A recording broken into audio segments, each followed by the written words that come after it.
नमस्कार दोस्तों। आज अपन खंड ब का जो 11 से 15 तक हैं वो सवाल पढ़ेंगे। उसमें सबसे पहले निखिलम और सूत्र परावर्ती विधि से भाग, अर्थात ये जो वैदिक गणित का टॉपिक है इससे सवाल आएगा। देखो, निखिलम और सूत्र परावर्ती रियल में तो एक ही है, परंतु फर्क बस इतना है कि सूत्र परावर्ती के अंदर ये दोनों ही आ सकते हैं।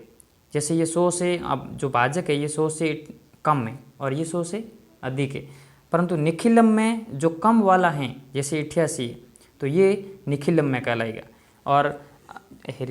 और सूत्र परावर्ती में दोनों ही आ सकते हैं, परंतु ये सूत्र परावर्ती का जो 100 से अधिक है वो 13, जैसे ये सूत्र परावर्ती में करेंगे। तो करने का तरीका देख लो आप।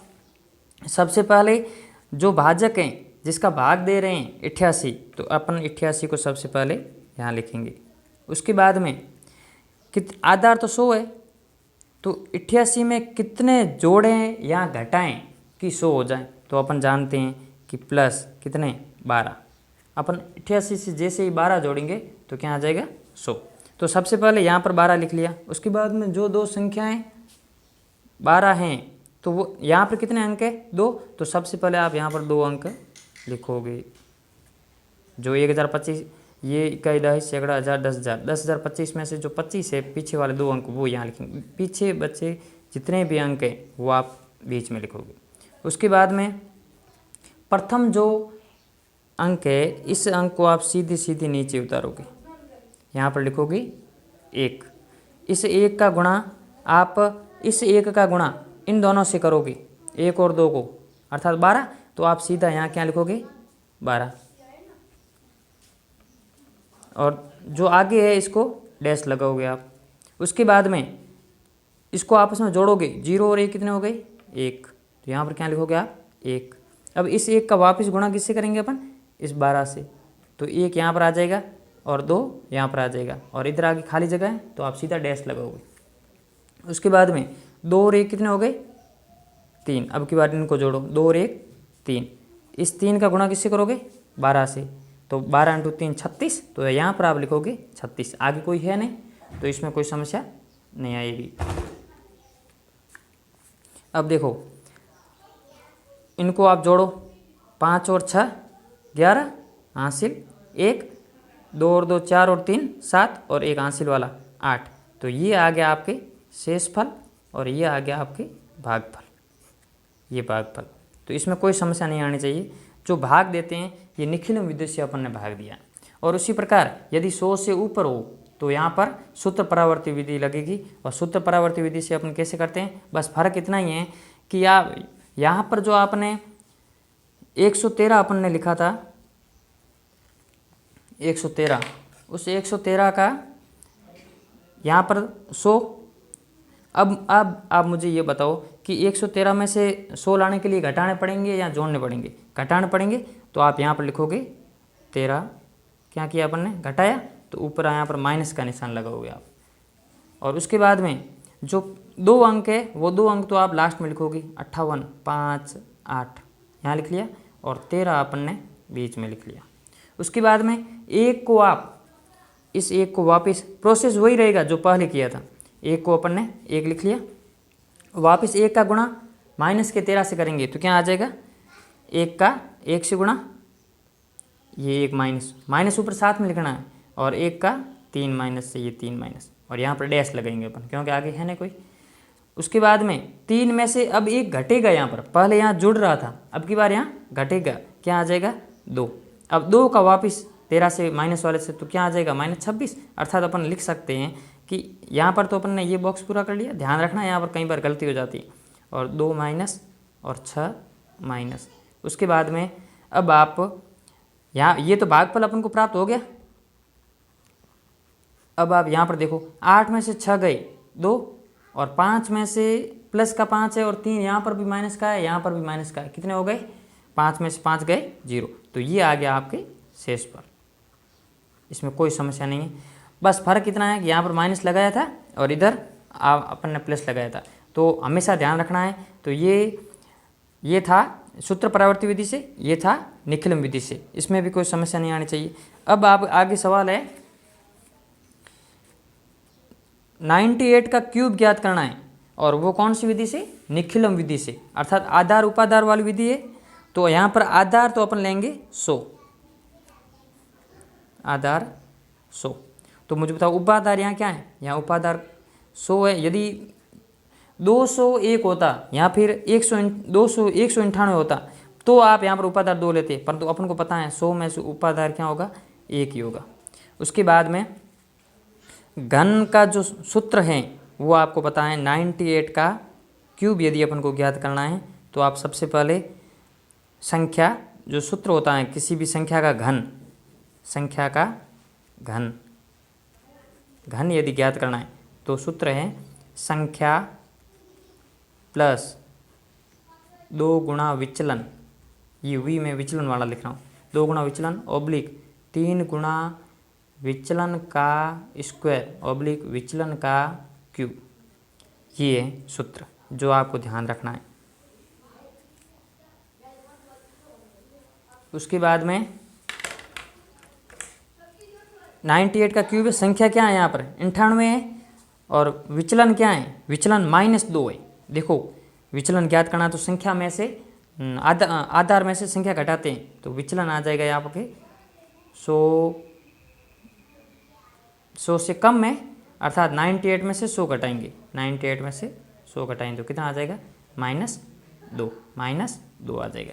अब आप आगे देखो संख्या क्या है 98 का क्यूब आ जाएगा, संख्या है 98 प्लस 2 गुणा विचलन, विचलन क्या है यहाँ -2 ऑब्लिक 3 गुणा विचलन क्या है -2 का स्क्वायर ऑब्लिक -2 का क्यूब। ध्यान रखना -2 का क्यूब क्या हो जाएगा, -8 ऑब्लिक -2 का स्क्वायर प्लस का 4 हो जाएगा, 4 का 3 से गुणा 12 हो जाएगा, और -2 का 2 से गुणा -4, और 98 में से -4 घटेंगे क्या रहेगा 94। अब आप आगे देखो यहाँ पर माइनस आ रहा है तो अपन यहाँ से 1 लेंगे उधार, यहाँ पर 1, ये जो 12 है इसमें से 1 इधर लेके जाएंगे तो ये रियल में 1 जाएगा, तो आधार जो लिया था उस हिसाब से जाएगा। आधार यहाँ पर 100 है तो 1 नहीं, रियल में तो 100 जा रहा है, और 100 में से 8 जाएंगे, और यहाँ पर क्या रहेगा 11, और यहाँ पर क्या है 94। तो यहाँ पर उत्तर आ जाएगा आपके 94 ऑब्लिक 11 ऑब्लिक 100 -8। तो ये कितने हो गए 92 11 94, ये आपके आंसर आ गया। इसमें कोई समस्या नहीं आनी चाहिए। देखो मैंने प्रत्येक खंड से 2-2 अंक लिए क्योंकि आधार 100 था, और आधार 100 था इसका मतलब प्रत्येक बॉक्स से 2-2 अंक लेंगे। यदि 10 होता तो प्रत्येक बॉक्स से 1-1 अंक लेते। उसके बाद में ध्वजांक विधि, ध्वजांक जो विधि है वो आपके, कई बच्चे ध्वजांक विधि से डरते हैं, पहले से ही ध्वजांक विधि का जैसे नाम आता है तो यहाँ पर जो भाग देना है 98,765 में 87 का भाग देना है। देखो हमेशा ध्यान रखना बॉक्स 3 बनाने हैं, सबसे पहले 3 खंड बनाए, उसके बाद में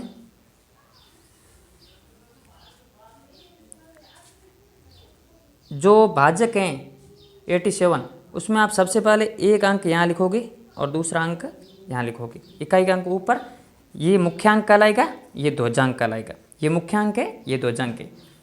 उसके बाद में यहाँ पर जितने अंक लेते हैं, जितने अंक ध्वजांक में लेते हैं उतने ही अंक अपन पीछे लिख लेंगे, ये पीछे वाला अंक अपन ने यहाँ लिख लिया। उसके बाद में जो आगे जो 4 अंक बचे हुए, इन 4 अंकों को आप बीच वाले बॉक्स में लिखो 9 8 7 6, इन सभी को लिख लिया। उसके बाद में पहला काम आपका, पहला जो काम है वो आपका रहेगा, ये हमेशा मुख्यांक है जो भाग देने के रूप में या भाजक के रूप में काम आएगा। 9 में से 8 का भाग दिया, किसमें, इस 9 में से इस 8 का भाग दिया, 9 में से 8 का भाग दिया, क्या रहेगा पीछे भागफल कितना आया, भागफल आया, एक बार भाग पूरा जाएगा और शेषफल क्या बच जाएगा, शेषफल 1 बच जाएगा। जो भागफल आया है वो आप यहाँ लिखोगे, जो शेषफल आया है वो आप ऊपर लिखोगे। यहाँ पर शेषफल क्या आया 1। अब मुझे बताओ, अब सीधा जो ये नया भाज्य बना है 18, ये 18 जो नया भाज्य बना है इसमें आप सीधा भाग 8 का नहीं दोगे, संशोधित भाज्य ज्ञात करोगे। नया भाज्य है 18, 18 में से आप 1 गुणा 7 ये जो है भागफल गुणा ध्वजांक घटाओगे। हमेशा संशोधित भाज्य ज्ञात करने का तरीका है वो है संशोधित भाज्य।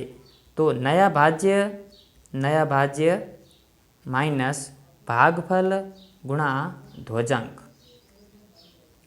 ये नया संशोधित भाज्य। आप हमेशा भाग जो ये 8 का दोगे ये हमेशा संशोधित भाज्य में दोगे। तो अपन को यहाँ पर क्या घटाना है, ये जो 18 था इसमें से घटाएंगे क्या, 1 गुणा 7 घटाएंगे। तो 1 गुणा 7 घटा लिया तो 18 में से 7 गए, पीछे कितने रहे 11। अब अपन 11 में अपन भाग देंगे किसका, 8 का। तो आप दूसरा स्टेप क्या हो जाएगा, दूसरा स्टेप हो जाएगा 11 भाग 8। तो यहाँ पर भागफल क्या रह जाएगा, कितनी बार भाग पूरा बढ़ जाएगा, एक बार। शेषफल क्या रह जाएगा, शेषफल रह जाएगा 3। अब आप मुझे बताओ भागफल 1 कहाँ है, वो अपन 1 कहाँ लिखेंगे, यहाँ पर। शेषफल 3 है, वो 3 कहाँ लिखेंगे, यहाँ पर लिखेंगे। जो ये शेषफल 3 आया, अब मुझे बताओ नया भाज्य क्या बना, 37 बना। क्या बना, 37। क्या आप 37 में भाग दोगे, नहीं। 37 में भाग देंगे, नहीं देंगे। 1 और 7 का गुणा करेंगे, भागफल गुणा ध्वजांक। जो पीछे वाला ये भागफल प्राप्त हुआ ना अभी, उसका शेष इस ध्वजांक से गुणा करेंगे। क्या आ जाएगा, 1 गुणा 7 आ जाएगा। तो 37 में से 7 जाएंगे, पीछे कितने रहेंगे, 30। अब अपन भाग देंगे, तीसरा भाग किस में देंगे, 30 में से भाग देंगे, 30 में से किसका भाग देंगे, 8 का ही देंगे। तो आ जाएगा 30 में से 8 का भाग दिया, 3 बार पूरा भागफल जाएगा। भागफल क्या यहाँ आएगा, भागफल आ जाएगा 8 3 24। तो भागफल आ गया 3 और शेषफल क्या आ जाएगा, शेषफल यहाँ पर रह जाएगा 6। तो भागफल तो आप यहाँ लिखोगे, शेषफल क्या रहा 6। तो आप 6 कहाँ लिखोगे, यहाँ पर। अब मुझे बताओ नया भाज्य क्या बना, नया भाज्य बना 66। क्या आप 66 में, अपन 66 में सबसे पहले किसका भाग देंगे, 66 में भागफल गुणा ध्वजांक, अर्थात 3 गुणा 7 का घटाएंगे सबसे पहले। तो 3 गुणा 7 घटाए तो 66 में से 21 गए, पीछे कितने रहेंगे, 45। कितने रह जाएंगे, 45। अब अपना चौथा स्टेप जो होगा, वो चौथा स्टेप होगा 66 में से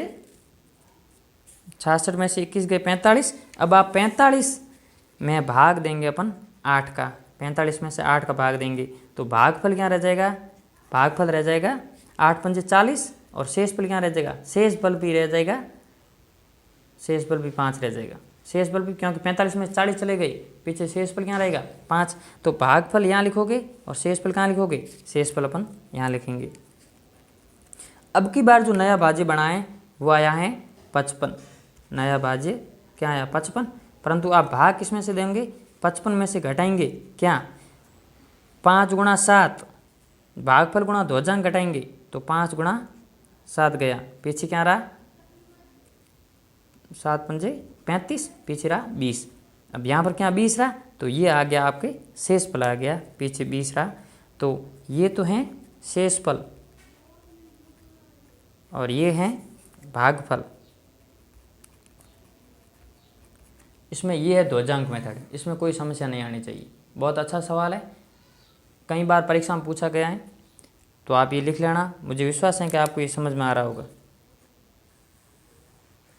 उसके ये तो थे 11वां सवाल।